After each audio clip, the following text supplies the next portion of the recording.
Hello aspirants, welcome to Sahil updates. Sahil updates में आप सभी का एक बार फिर से स्वागत है। एस्पिरेंट्स, साहिल अपडेट्स के इस प्लेटफॉर्म पर आपको लेटेस्ट जॉब अपडेट्स मिलेंगी और जो जो अब वैकेंसीज चल रही हैं उनके बारे में आपको सारी जानकारी दी जाएगी। जो भी एग्ज़ाम्स हैं, चाहे एसएससी का एग्ज़ाम हो, एसएससी की वैकेंसीज, यूपीएससी की वैकेंसीज या फिर स्टेट गवर्नमेंट के द्वारा कोई भी नई वैकेंसीज जारी की गई हो, चाहे वो एचएसएससी हो, यूपी ट्रिपल एस भी हो या कोई भी अदर स्टेट का जो भी एग्ज़ाम है, जो भी वैकेंसीज हैं, उनके बारे में आपको सारी जानकारी डिटेल से प्रोवाइड करवाई जाएंगी। साथ के साथ आपको एग्ज़ाम पैटर्न भी बताया जाएगा, किस पोस्ट के लिए क्या एग्ज़ाम पैटर्न रहेगा और स्पेसिफिक एग्ज़ाम के लिए क्या सिलेबस रहने वाला है। सारी जानकारी आपको यहाँ से एकदम टाइम टू टाइम प्रोवाइड करवाई जाएंगी। साहिल अपडेट्स के इस प्लेटफॉर्म पर जो कैंडिडेट्स नए हैं वो भी एक बार सब्सक्राइब जरूर कर लें ताकि आपको टाइम टू टाइम सारी अपडेट्स मिलती रहे, कोई भी इम्पोर्टेंट अपडेट आपसे मिस ना हो। तो चलिए आज स्टार्ट करते हैं आज के इस वीडियो को, देखते हैं कि आज आपके लिए क्या कुछ न्यू है इस वीडियो के लिए। Aspirants, director general of electronics and mechanical engineering Indian army के अंदर ये वैकेंसीज आई हैं कुछ, और ये सारी वैकेंसीज ग्रुप सी की पोस्टें हैं। कुछ वैकेंसीज ऐसी हैं जो आईटीआई क्वालिफिकेशंस पर बेस हैं, कुछ ऐसी वैकेंसीज हैं जो सिर्फ 12th क्लास के ऊपर बेस हैं। ठीक है, एमटीएस की वैकेंसीज भी है जो 10th क्लास पर बेस हैं। सारी वैकेंसीज इसमें दी गई हैं, यानी कि एमटीएस की भी वैकेंसीज दी गई हैं, एलडीसी की वैकेंसीज दी गई हैं और इलेक्ट्रीशियन मैकेनिकल इंजीनियरिंग की वैकेंसीज भी दी गई हैं। और ये ऑफलाइन मोड में ये एप्लीकेशंस हैं, आपको ऑफलाइन मोड में फॉर्म अप्लाई करना है। आवेदन इसके लिए शुरू हो चुके हैं, आपको एप्लीकेशन फॉर्म भर के जमा करवाना है। ठीक है, ये है directorate general of electronic and mechanical engineering, direct recruitment in group C post. और ये डिटेल्ड नोटिफिकेशन है और अलग अलग यूनिट्स के हिसाब से ये वैकेंसीज दी गई हैं। अलग अलग यूनिट्स के हिसाब से वैकेंसीज दी गई हैं और जो यूनिट्स दे रखे हैं उसमें बता रखा है कहाँ पर आपकी ड्यूटी रहेगी, उसके हिसाब से आपको अप्लाई करना है। तो ये डिटेल्ड नोटिफिकेशन है, एक बार हम इसको चेक करते हैं किस किस यूनिट्स के अंदर कौन कौन सी वैकेंसीज दी गई हैं। यहाँ पर लिखा है applications are invited for direct recruitment from Indian nationals for the under mentioned post at the address mentioned against each post. अब इसमें हम अलग अलग यूनिट के हिसाब से इसमें बात करते हैं किस यूनिट में कौन सी पोस्ट के लिए कितनी वैकेंसीज दी गई हैं। सबसे पहले जो यूनिट है वो है उत्तर प्रदेश मेरठ कैंट के लिए, commander headquarter base workshop group EME Meerut cantt, army base workshop Meerut cantt. ठीक है, आपको जो एप्लीकेशन फॉर्म जो भेजना है वो इसी एड्रेस पर आपको एप्लीकेशन फॉर्म भेजना पड़ेगा। जो फॉर्म भर के ऑफलाइन मोड में भरना है वो भर के आपको इस एड्रेस पर ही भेजना है और ये रहेगा मेरठ उत्तर प्रदेश के अंदर। जो मेरठ कैंट जो आर्मी बेस जो है यहाँ पर जो वैकेंसी है वो है सिर्फ और सिर्फ इलेक्ट्रीशियन की। इलेक्ट्रीशियन हाईली स्किल्ड की वैकेंसी है, टोटल एक ही पोस्ट है जो जनरल कैटेगरी के लिए दे रखी है। उसके बाद आगे जो है वो है क्वालिटी कंट्रोल इंजीनियरिंग डिटेच पेश workshop quality COD Agra Uttar प्रदेश, और ये आगरा उत्तर प्रदेश के अंदर आर्मी बेस है जो वहाँ पर है वर्कशॉप में, और इस एड्रेस पे आपको एप्लीकेशन फॉर्म भेजना है। ठीक है, और यहाँ पर जो वैकेंसी है वो है टेलीकॉम मैकेनिक, एक ही वैकेंसी है जो जनरल कैटेगरी के लिए दी गई है। ध्यान रखना, जो सबसे पहले जो एड्रेस दिया गया है जो यूनिट का, वहीं पर आपको एप्लीकेशन फॉर्म भेजना है, ऑफलाइन मोड में भेजना होगा फॉर्म भर के। उसके बाद थर्ड जो है वो है quality control engineering detachment base workshop group quality 506 army base workshop EME Jabalpur Madhya प्रदेश।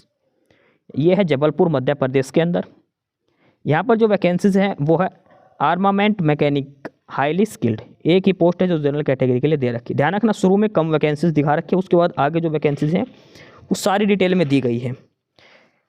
अगला है quality control engineering detachment base workshop के लिए, ये है वर्कशॉप जबलपुर मध्य प्रदेश में ही, और यहाँ पर वैकेंसी है आर्मामेंट मैकेनिक हाईली स्किल्ड में, एक ही पोस्ट है जो जनरल कैटेगरी के लिए दी गई है।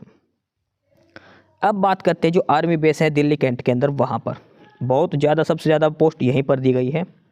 ये है commandant 505 army base workshop Delhi cantt, New Delhi के अंदर है ये, और यहाँ पर अलग अलग कैटेगरी की वैकेंसीज दी गई हैं, pharmacist, LDC, fireman, fire engine driver, vehicle mechanic, electrical fitter, welder, tradesman mate, सारी पोस्टें यहाँ पर अलग अलग दी गई हैं। वन बाय वन करके सारी हम इसमें चेक करते हैं।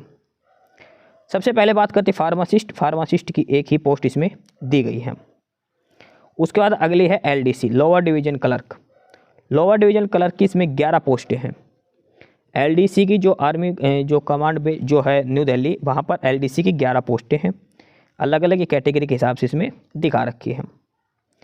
फायरमैन की बात करते हैं, फायरमैन की 2 पोस्ट हैं। फायर इंजन ड्राइवर 1 पोस्ट है। Vehicle mechanic, armed fighting vehicle, इसके लिए 7 पोस्टें दी गई हैं। अगली जो पोस्ट है वो है इलेक्ट्रीशियन। इलेक्ट्रीशियन की 10 वैकेंसीज हैं। इलेक्ट्रीशियन के लिए 10 वैकेंसीज दी गई हैं। फिटर की बात करें, फिटर की 3 पोस्ट हैं। वेल्डर, वेल्डर की 4 पोस्ट हैं। ट्रेडमैन मेट की 54 पोस्टें इसमें दे रखी हैं।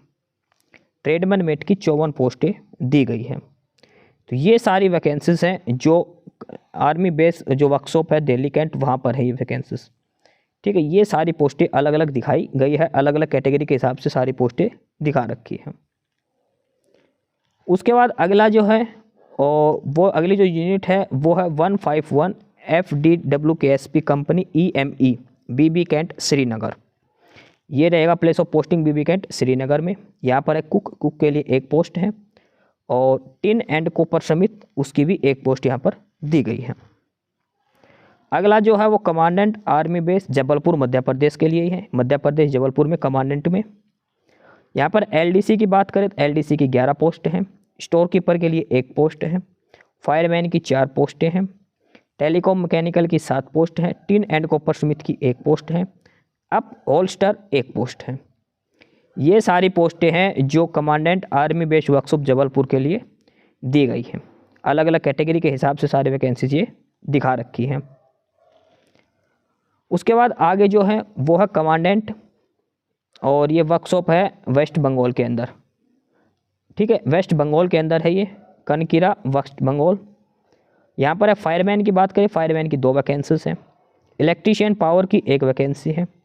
ट्रेडमैन मेट की 13 पोस्ट यहाँ पर दी गई है। ये है वेस्ट बंगाल जो है कमांडेंट, जो वहाँ पर ये वैकेंसीज दी गई हैं। इसके बाद अगला है और ये है प्रयागराज उत्तर प्रदेश के लिए। Commandant 508 army base workshop Prayagraj Uttar Pradesh. Place of posting है इलाहाबाद उत्तर प्रदेश, यानी कि जो प्रयागराज जो पहला नाम हैदराबाद था वही है यहाँ पर। ठीक है, इलाहाबाद उत्तर प्रदेश। यहाँ पर वैकेंसीज की हम बात करते हैं। एलडीसी की 3 पोस्टें हैं। स्टोर कीपर के लिए 4 हैं। फायरमैन की बात करें 2 पोस्ट हैं। बार्बर के लिए 1 है। इलेक्ट्रीशियन 2 पोस्ट हैं। फिटर के लिए 2 है। मशीनिस्ट के लिए 4 है। वेल्डर के लिए 2 है। टिन एंड कॉपर स्मिथ के लिए 4 है। और ट्रेडमैन मेट के लिए 14 पोस्टें दी गई हैं। तो ये सारी पोस्ट डिटेल्स हैं जो प्रयागराज के अंदर दिया गया। कमांडेंट प्रयागराज में ये सारी वैकेंसीज अलग अलग दी गई हैं और एक कैटेगरी वाइज सारी पोस्टों का डिस्ट्रीब्यूशन दिखा रखा, किस कैटेगरी के लिए कितनी वैकेंसीज खाली हैं। LDC, store keeper, fireman, barber, electrician, fitter, machinist, सारी पोस्टें यहाँ पर 1 बाय 1 करके सारी पोस्ट दिखा रखी है और अलग अलग कैटेगरी के हिसाब से भी दिखा रखा किस कैटेगरी के लिए कितनी वैकेंसी खाली है। उसके बाद आगे है commandant army base workshop Agra Uttar Pradesh. Agra Uttar Pradesh में यहाँ पर बात करते सबसे पहले एलडीसी की, लोअर डिवीज़न क्लर्क। एलडीसी की यहाँ पर 4 पोस्ट हैं। फायरमैन की यहाँ पर 3 हैं। बार्बर की यहाँ पर 1 है। टेलीकॉम मैकेनिक की 17 पोस्ट हैं। इलेक्ट्रीशियन की 7 हैं। मोल्डर की 1 पोस्ट यहाँ पर दी गई है। आर्मी बेस वर्कशॉप आगरा के लिए ये सारी पोस्ट यहाँ पर दिखा रखी है। इसके बाद आगे जो पोस्ट है ये है मेरठ कैंट के लिए।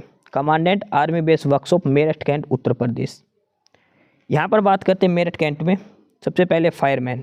फायरमैन की 5 पोस्ट हैं। टेलीकॉम मैकेनिक की 27 पोस्ट 27। इंजीनियर इक्विपमेंट मैकेनिक उसके लिए 4 पोस्ट हैं। इलेक्ट्रीशियन की 9 पोस्ट हैं। व्हीकल मैकेनिक 11 पोस्ट हैं।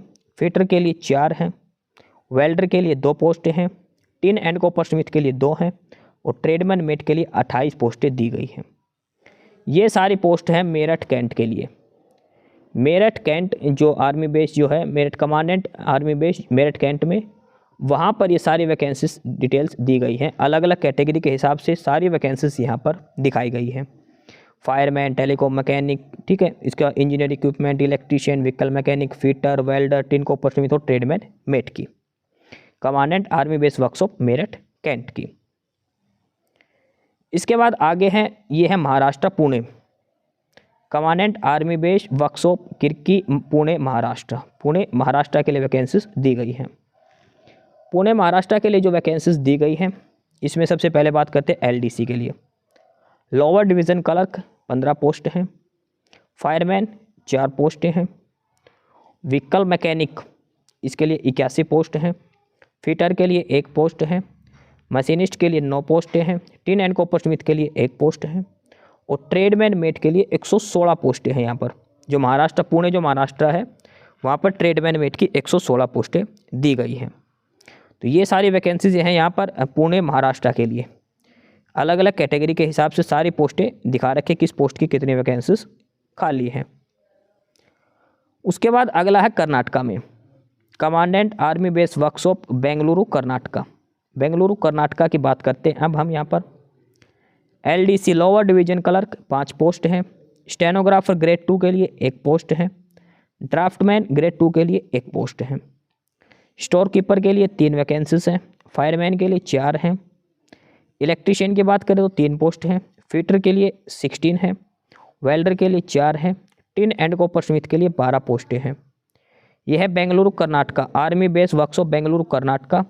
अलग अलग वैकेंसीज दिखा रखी हैं, अलग अलग कैटेगरी के हिसाब से सारी वैकेंसी डिटेल्स यहाँ पर दी गई हैं।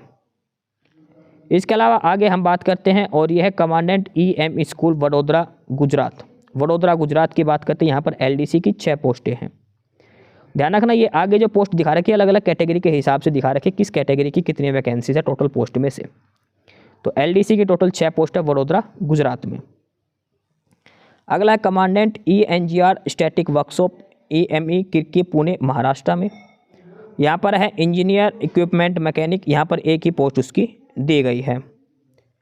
इसके बाद बात करते हैं नासिक महाराष्ट्र में। नासिक महाराष्ट्र में commandant RT static workshop Devtoli Nashik Maharashtra. यहाँ पर सबसे पहली जो पोस्ट है वो है व्हीकल मैकेनिक, 1 ही पोस्ट है। व्हीकल मैकेनिक मोटर मैकेनिक, ये है आर्म्ड फाइटिंग व्हीकल और ये है मोटर व्हीकल, 4 पोस्टें हैं। फिटर स्किल्ड के लिए 1 है। ट्रेडमैन मेट के लिए 3 है। कुक 1 पोस्ट है। Washerman 2 vacancies. Barber 1 vacancies. MTS multitasking staff 3 पोस्टें हैं। आर्मामेंट मैकेनिक 2 वैकेंसीज और स्टोर कीपर 1 वैकेंसी। ये सारी वैकेंसीज हैं नासिक महाराष्ट्र के लिए। नासिक महाराष्ट्र के लिए सारी पोस्ट का नाम दिखा रखा और अलग अलग कैटेगरी के हिसाब से सारी वैकेंसीज डिस्ट्रीब्यूट कर रखी है, किस कैटेगरी के लिए कितनी वैकेंसीज हैं, सारी चीज़ें यहाँ पर 1 बाय 1 करके बता रखी हैं।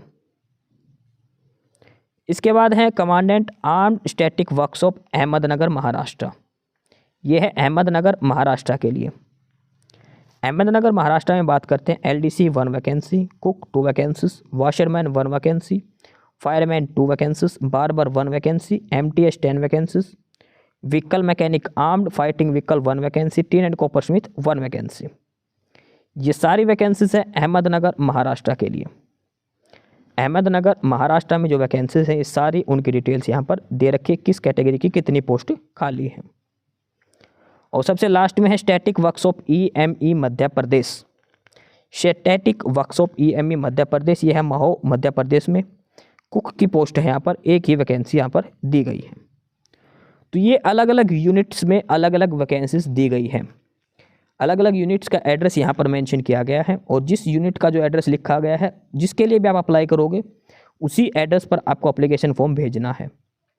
अलग अलग जो कैटेगरी की जो पोस्टें हैं उनकी अलग अलग वैकेंसीज दिखा रखी है, किस कैटेगरी के लिए कितनी वैकेंसीज खाली है, कौन सी पोस्ट के लिए।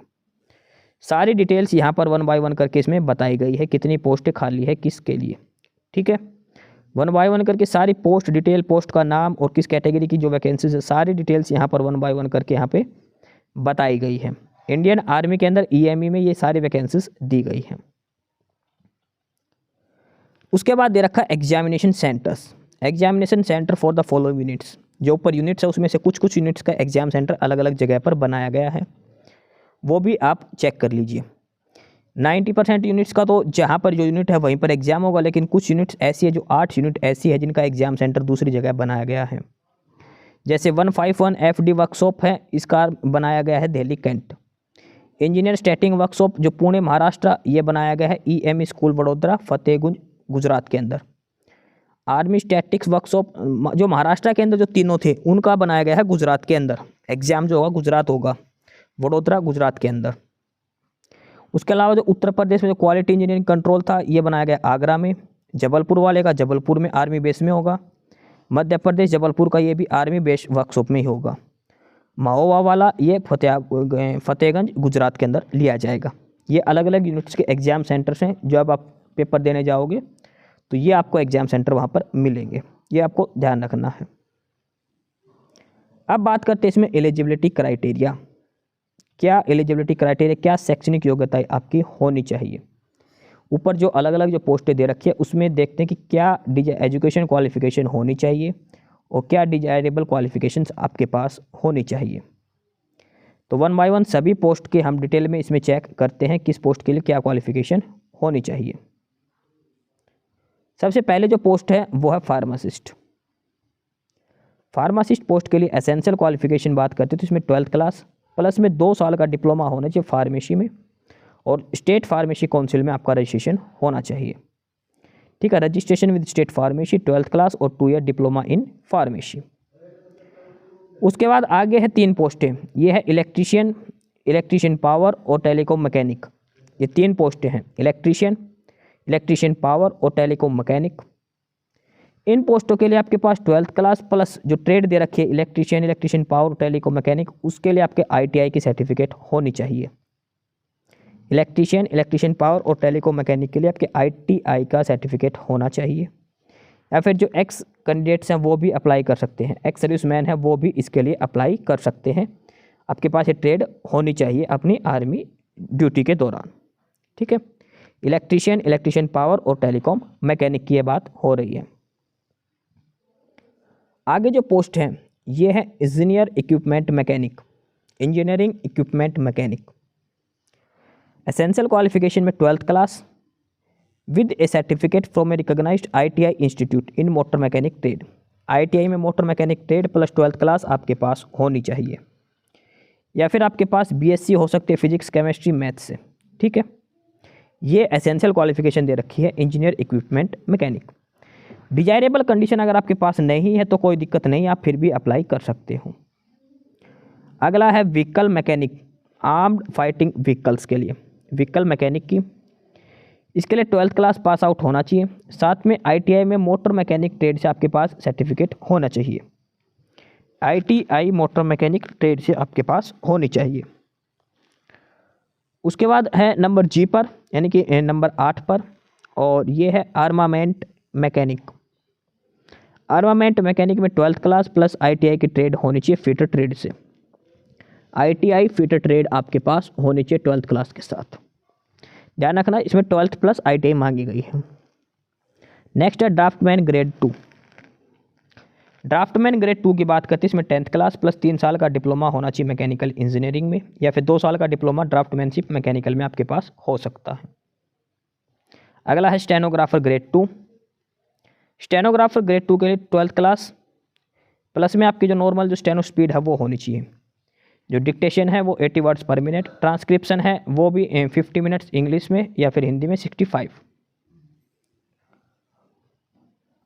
आगे जो पोस्ट है वो है मशीनिस्ट स्किल्ड में एसेंशियल क्वालिफिकेशन में ITI सर्टिफिकेट आपके पास होनी चाहिए मशीनिस्ट या फिर टर्नर से या फिर मिल राइटिंग से।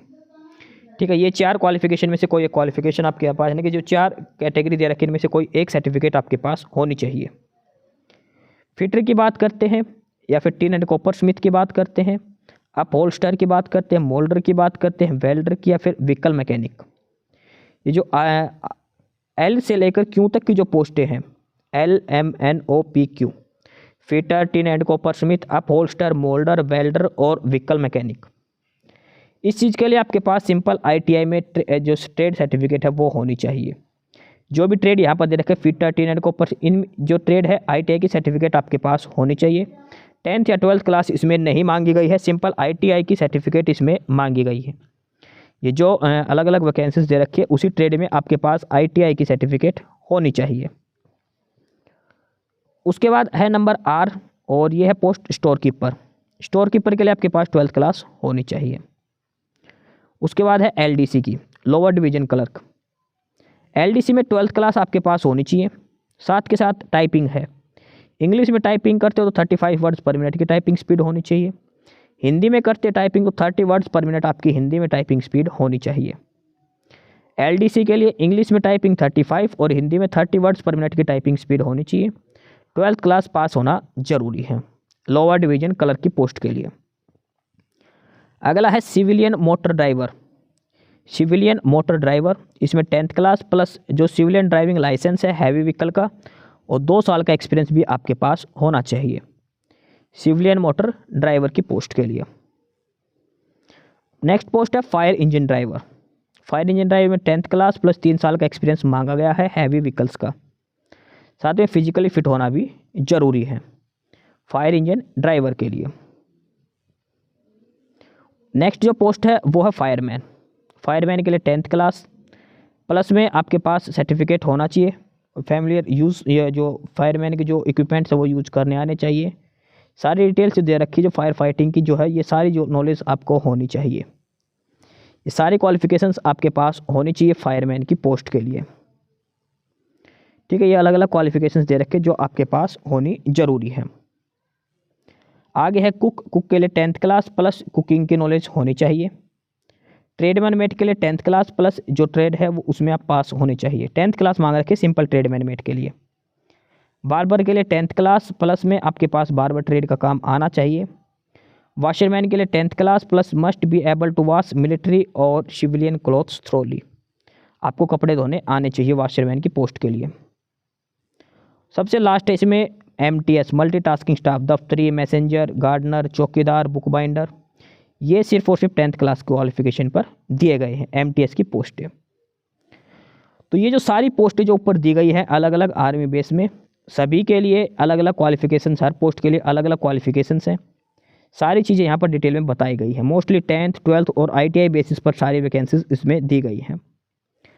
डिजायरेबल कंडीशन होना जरूरी नहीं है। जो एसेंशियल क्वालिफिकेशन है दे रखी है वो पास होनी जरूरी है आपके पास। जो 27 कैटेगरी की जो पोस्ट है उसमें जो एसेंशियल क्वालिफिकेशन जो दे रखी है वो आपके पास होना जरूरी है। इसके अलावा बात करते हैं पे लेवल की, तो ये सभी पोस्टों के लिए काफ़ी अच्छे पे स्केल में दी गई हैं ये सारी पोस्टें। ठीक है, सबसे पहले है पोस्ट नंबर 2A से 2B से J तक की, और ये सारी अलग अलग पोस्टों के हिसाब से अलग अलग पे लेवल दिया। पे लेवल 5, 4, 2 और 1। MTS है वो पे लेवल 1 में है। ठीक है, 1800 ग्रेड पे की है। उसके अलावा जो और भी पोस्ट थी वो पे लेवल 2 में है, कोई पे लेवल 4 की, कोई पे लेवल 5 में पोस्टें दे रखी है। यानी कि 50-50 हज़ार सैलरी तक की पोस्ट इसमें दी गई है। आगे बात करते हैं एज लिमिट, तो कम से कम 18 और अधिकतम 25 साल आपकी एज हो सकती है। और जो फायर इंजन ड्राइवर की पोस्ट है उसके लिए अधिकतम 30 साल आपकी उम्र हो सकती है। बाकी सभी पोस्टों के लिए मैक्सिमम उम्र 25 साल दे रखी है। कैटेगरी के हिसाब से भी छूट दी गई है। SC ST को 5 साल की छूट है, OBC को 3 साल की है, एक्स सर्विसमैन को 10 से 15 साल की छूट है। वो अलग अलग एज रिलैक्सेशन इसमें दिया गया है। नॉर्मली 25 से 30 साल उम्र इसमें मांगी गई है। इसके अलावा बात करते हैं जो 2 पोस्टें हैं इसके अंदर, एक है फायरमैन और एक है फायर इंजन ड्राइवर। उसके लिए फिजिकल फिटनेस टेस्ट होगा आपका।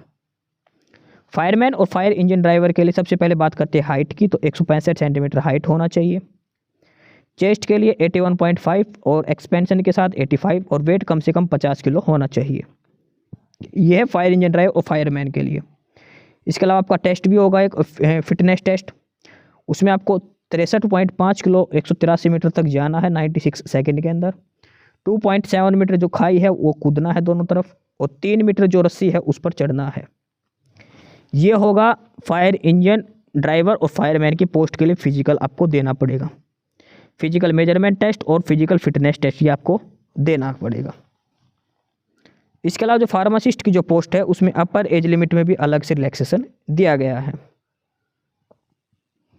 अब बात करते हैं इसमें हाउ टू अप्लाई, कैसे आपको अप्लाई करना है। सबसे पहले एक वाइट एनवलप है, उसके ऊपर सबसे पहले लिखना application for the post of, जिस यूनिट की जिस पोस्ट के लिए आप अप्लाई कर रहे हो उसी पोस्ट का नाम लिखना है। उस वाइट एनवलप के ऊपर यूनिट का एड्रेस लिखना है। ठीक है, जो यूनिट का एड्रेस शुरू में दे रखा वो लिखना है। उसके अलावा एक ब्लैंक वाइट पेपर इन्वेलप और लगाना है सेल्फ एड्रेस का। सेल्फ एड्रेस का एक वाइट एनवलप लगाना है, खुद का एड्रेस लिख के उसके ऊपर टिकट चिपका देनी है, सारे डॉक्यूमेंट्स के साथ लगा के वो भी भेज देना है। ठीक है, सारे डॉक्यूमेंट्स सेल्फ अटेस्टेड डॉक्यूमेंट्स होने चाहिए। एप्लीकेशन फॉर्म दे रखे नीचे 2 लास्ट में, वो भी दिखाऊंगा आपको, वो दोनों फॉर्म भरने हैं। सारे डॉक्यूमेंट्स लगाने, 8वीं 10वीं 12वीं के कागज़ लगाने हैं, ITI की सर्टिफिकेट लगानी है। इसके अलावा आपका आधार कार्ड लगाना, सभी सेल्फ अटेस्ट करने हैं। 2-3 फ़ोटो लगानी है आपकी। ठीक है, 2 फोटो तो चिपकेगी, 1 फोटो एक्स्ट्रा डाल देना आप। फोटो के पीछे आपका नाम और बाप का नाम जरूर मेंशन करना है, वो डिटेल सारी आगे बता रखी है। एक सेल्फ एड्रेस वाइट एनवलप भी आपको भेजना है।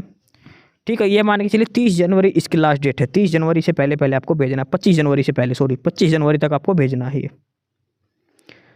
और एक कैंडिडेट केवल एक ही ट्रेड के लिए अप्लाई कर सकता है। देखो अलग अलग लोकेशन है तो आप सभी में अप्लाई कर सकते हो, लेकिन जिस भी कमांडेंट के लिए अप्लाई, जैसे एक पुणे महाराष्ट्र के लिए अप्लाई कर दी, एक दिल्ली कैंट के लिए अप्लाई कर दी, एक मेरठ कैंट के लिए, तो सभी के लिए अप्लाई कर सकते हो। लेकिन हर आर्मी में जो EME में है, एक यूनिट में सिर्फ एक ही एप्लीकेशन फॉर्म लगा सकते हो आप। ये जो यूनिट दे रखी है ना अलग अलग शुरू में, हर यूनिट में से सिर्फ एक पोस्ट के लिए आप अप्लाई कर सकते हो। चाहे LDC के लिए अप्लाई करो, चाहे MTS के लिए, सिर्फ एक पोस्ट के लिए आप अप्लाई कर सकते हो। ये आपको ध्यान में रखना है। एक आगे लिखा है no application will be received by hand, आपको बाय हैंड नहीं देना, आपको मतलब आप स्पीड पोस्ट कुरियर करवा सकते हो उसको। ठीक है, नॉर्मल डाक से आप कुरियर करवा के आप भेज सकते हो। जो ऑलरेडी वर्किंग है उनको अपने डिपार्टमेंट से NOC लेकर आनी होगी। ये ऑलरेडी वर्किंग कैंडिडेट्स के लिए है, NOC अपने डिपार्टमेंट से लेकर आपको जमा करवानी पड़ेगी। इसके बाद इसमें बेसिक डिटेल्स दे रखी है, और सभी कैंडिडेट्स के एडमिट कार्ड नहीं आएंगे। 12th क्लास के जो मार्क्स है उसके बेसिस पर आपको एडमिट कार्ड दिए जाएंगे। Short listed on the basis of percentage of marks obtained in the essential qualification. जहाँ जहाँ 12th मांग रखी है तो 12th के नंबर के बेसिस पर एडमिट कार्ड आएंगे। ITI मांग रखी है तो ITI में जो नंबर है उसके आधार पर एडमिट कार्ड आएंगे। ठीक है, admit card will not be issued in case of rejection late receipt of applications. Admit card अगर आप लेट भेजोगे तो आपके नहीं आएंगे, ध्यान रखना है। Application without DAVP advertisement reference number, जो सबसे पहले जो रेफरेंस नंबर है वो आपको डालने हैं, वो एप्लीकेशन फॉर्म में सारी डिटेल्स इसमें दी गई है। ठीक है, ये सारी बेसिक जानकारी इसमें बता रखी है। इसके बाद है date of document verification, written exam, physical test and skill test for each trade. जहाँ पर भी होगा वो एडमिट कार्ड आपको अलग अलग भेजा जाएगा। बाय पोस्ट आपके एडमिट कार्ड आपको भेजा जाएगा। जिस भी पोस्ट के लिए जो शेड्यूल होगा वो आपको by post he admit card आपको भेजा जाएगा। ऑनलाइन एडमिट कार्ड वगैरह कोई चक्कर नहीं होगा यहाँ पर, ये ध्यान रखना आपको। बाय पोस्ट एडमिट कार्ड आपको भेजे जाएंगे। ठीक है, अब बात करते हैं एग्जाम के बारे में। पेपर कैसे होगा? जिस कैंडिडेट का एडमिट कार्ड आएगा उनका जो पेपर होगा वो OMR शीट पर पेपर होगा। रिटन टेस्ट होगा OMR शीट पर। MCQ बेस्ड क्वेश्चन पूछे जाएंगे।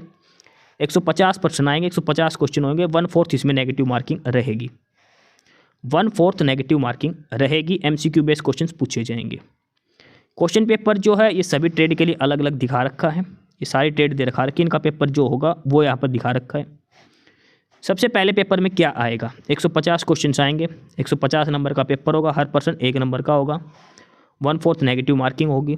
तो ये है वो पेपर जो ITI बेस पर है, जिसमें ITI दे रखी है, जिसमें ट्रेड मांग रखी है। उसमें रीजनिंग 25 क्वेश्चन 25 नंबर की, GK 25 क्वेश्चन 25 नंबर की, इंग्लिश 25% 25 नंबर का, बेसिक्स जो मैथमेटिक्स जो बोलते हैं वो 25 क्वेश्चन आएंगे 25 नंबर के, और ट्रेड टेस्ट 50 नंबर के आएगा। यानी कि 5 भाग होंगे। GK, रीजनिंग, मैथ, इंग्लिश के अलावा जो आपकी ITI की ट्रेड जो है उसके भी 50 प्रश्न आपसे पूछे जाएंगे। 150 प्रश्न होंगे, टोटल 150 नंबर का आपका पेपर लिया जाएगा। ये पेपर जो शेड्यूल है ये उसका है जो ITI ट्रेड जिस पेपर में मांग रखी है, जिस पोस्ट के लिए ITI मांग रखी है उसका ये एग्जाम शेड्यूल दिखा रखा है। इसके अलावा जो पेपर है क्वेश्चन पेपर, जो पोस्ट स्टेनोग्राफर, LDC और स्टेनोग्राफर ग्रेड 2 की पोस्ट, उसमें सिर्फ 4 ही भाग आएंगे। GK, रीजनिंग, मैथ और इंग्लिश। 25% रीजनिंग के, 25% GK के, 50% इंग्लिश के और 50 मैथमेटिक्स के। 150 प्रश्न आएंगे। 150 नंबर का ही आपका पेपर होगा। स्टोर कीपर, LDC और स्टेनोग्राफर, इन तीनों पोस्टों के लिए। लास्ट में बची जो पोस्टें हैं वो है cook, barber, washerman, MTS, tradesman, mate. इसमें है पोस्ट, इसमें 4 ही सब्जेक्ट हैं। GK रीजनिंग के 50%, ठीक है, 50 जीके के, 50 रीजनिंग के, इंग्लिश के 25%, 25 मैथ के, 150% आएंगे, 150 नंबर का पेपर होगा। तो ये सभी पोस्ट के लिए एग्जाम पैटर्न दिखा रखा, किस किस सब्जेक्ट से कितने क्वेश्चन पूछे जाएंगे। 1/4 इसमें नेगेटिव मार्किंग होगी। एडमिट कार्ड के अंदर सारी डिटेल्स आपकी लिखी होगी। रिटन टेस्ट जो होगा वो सभी ट्रेड के लिए होगा, हर पोस्ट के लिए रिटन टेस्ट लिया जाएगा, मिनिमम क्वालिफिकेशन मार्क्स लेने होंगे। उसके बाद जैसे फायरमैन की जो पोस्ट है उनके लिए फिजिकल टेस्ट भी होगा, जहाँ पर स्किल टेस्ट वो भी आपका लिया जाएगा। ये आपको बाकी ध्यान में रखना है, सारी डिटेल्स यहाँ पर 1 बाय 1 करके आपको दे रखी है। ये सारे डॉक्यूमेंट्स हैं जो आपको भेजने हैं सेल्फ अटेस्ट करके।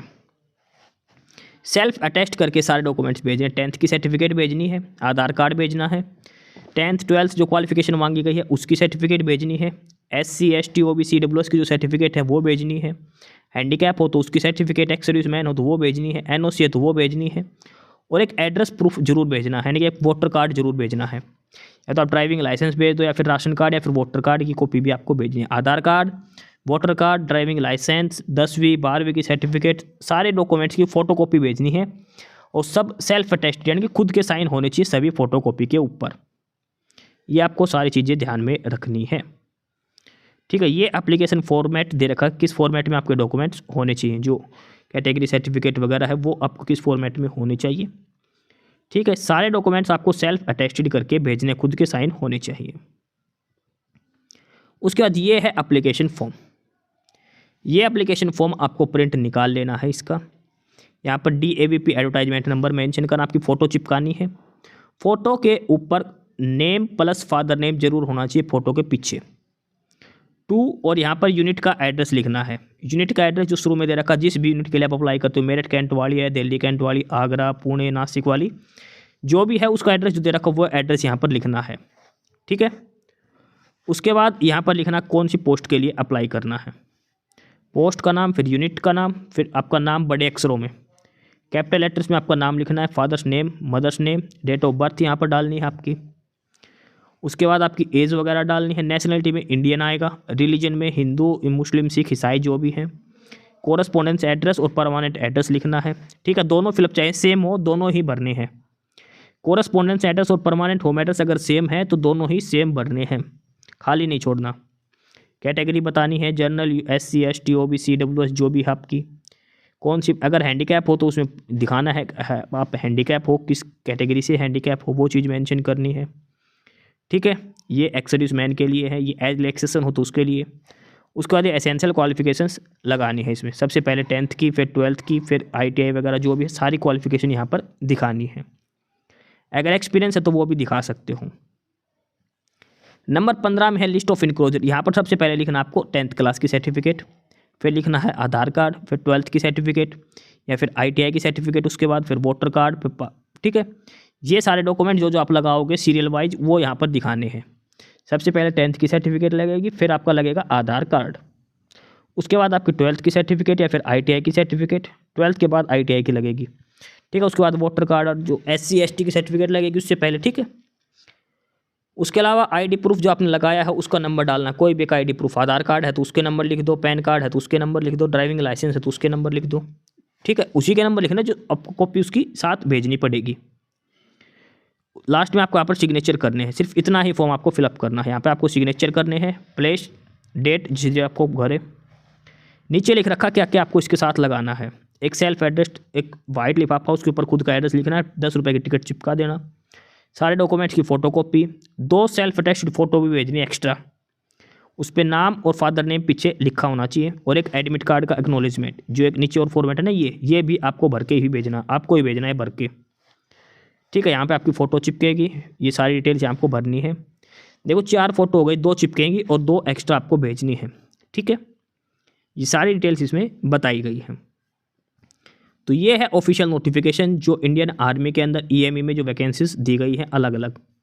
ITI बेस पर वैकेंसीज है, 10th क्लास बेस पर वैकेंसीज है, 12th क्लास बेस पर वैकेंसीज है, अलग अलग चीज़ें हैं, अलग अलग वैकेंसीज हैं। सारी डिटेल्स आपको इसमें बताई गई है 1 बाय 1 करके, ठीक है। इलेक्ट्रीशियन, टर्नर, फिटर वगैरह की सारी जो पोस्टें हैं, फायरमैन, ड्राइवर, फायरमैन की, ट्रेडमैन, मेट की, LDC, स्टोर कीपर, फायरमैन, ठीक है। सारी चीज़ें इसमें बता रखी हैं, अलग अलग ट्रेड में, अलग अलग यूनिट्स के अंदर अलग अलग जो वैकेंसीज हैं सभी की डिटेल में यहाँ पर वैकेंसी सारी डिटेल आपको बता दी गई है।